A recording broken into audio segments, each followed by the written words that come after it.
Ladies and gentlemen, my name is Blue and welcome back to another Yu-Gi-Oh! Duel Links video. So if you were unaware, the Yu-Gi-Oh! App is currently playing host to the Different Dimension Tower event. This is the second iteration of this event. It is a marathon style challenge with 30 levels to the tower, and you must play through all 30 levels one at a time. Some of them only have one battle. The larger levels at the end all have three duels per level.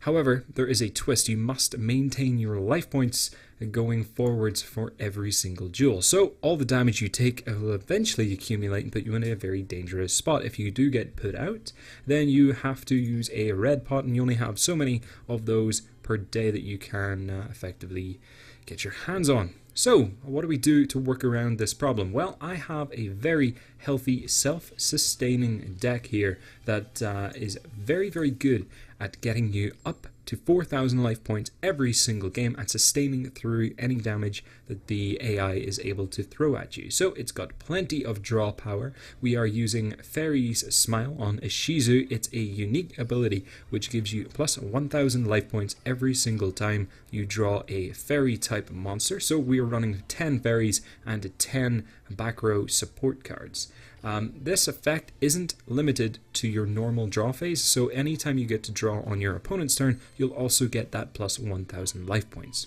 So, to take advantage of this, what we've got here are 2 copies of Neo Parshath. This is available from the card trader. It's a 5-star fairy type. It only has 1900 attack, however, it does let you go +1 anytime it causes damage to your opponent. Critically, it also has piercing damage, so this card is able to attack into a defense position monster, still do battle damage to your opponent, and give you a free draw.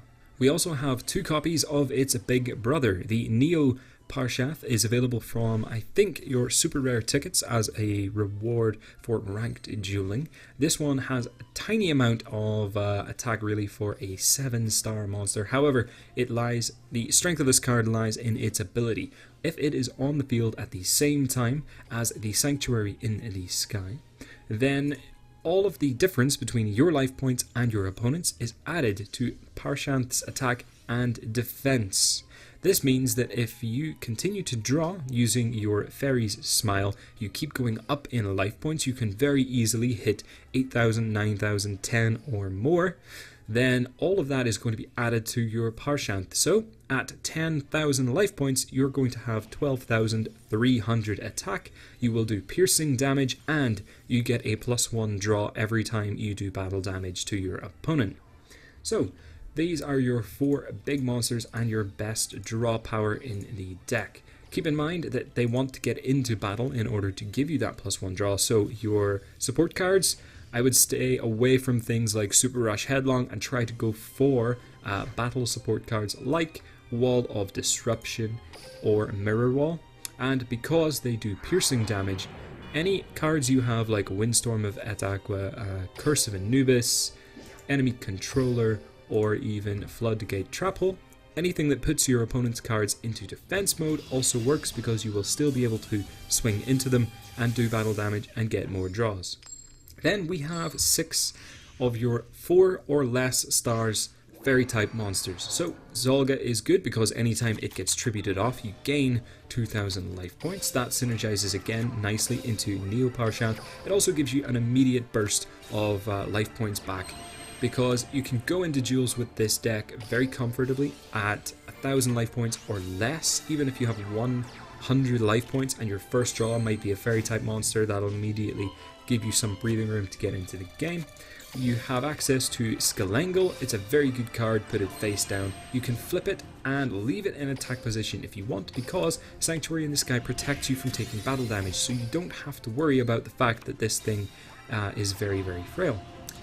We have Freya, which is a good option for boosting your attack and defense. It's nice to get this up to 2,300, which is respectable. We can also get our 1,800 beaters up to 2,200 so that they can swing over most any other 4-star monster. Don't worry if you can't get access to Janame's Dark Witch. I recommend having a look for Hysteric Fairy, that's another 1800 fairy type with an ability to give you more life points. And if you don't have access to Mirror Wall or Wall of Disruption, have a look at the card Half Counter. This will give you just about enough attack points to get over most anything, and again it will proc with the actual monster battling, so you'll get the free draws and you'll get the effects of both of your Parshaths. And just to round out the deck, we have this card, Cards from the Sky. Remove from play one light fairy type monster in your hand to draw 2 cards. This is a great card when your hand is filled with these things, because you only really need 1 or 2 of them on the field. So if you happen to get an extra copy, feel free to banish it in order to get 2 more draws. Or if you only if you have access to Soul Exchange and you know you're going to use Soul Exchange on that turn, Soul Exchange and Cards from the Sky on the same turn. Since they both stop you from getting into your battle phase, you're kind of overlapping both of those negatives into the same turn and saving yourself a turn where you can't attack. But this deck does like to take its time, let you draw every single turn, get your life points up well over 4,000. Unfortunately, life points over 4,000 will be reset at the end of the duel, but this is a nice deck that allows you to keep bringing yourself back up to 4,000, and no matter what the AI throws at you, it's very easy for you to get back up to full life points to start every single duel. So, hopefully this has been of some use to you. I will see you back here later on. I've got, coming up, a preview of a Horus level 8 deck, as well as an actual deck building video for Ancient Gears. So, look forward to that, folks. I shall see you later. Best of luck in your different dimension challenge, and yeah, goodbye.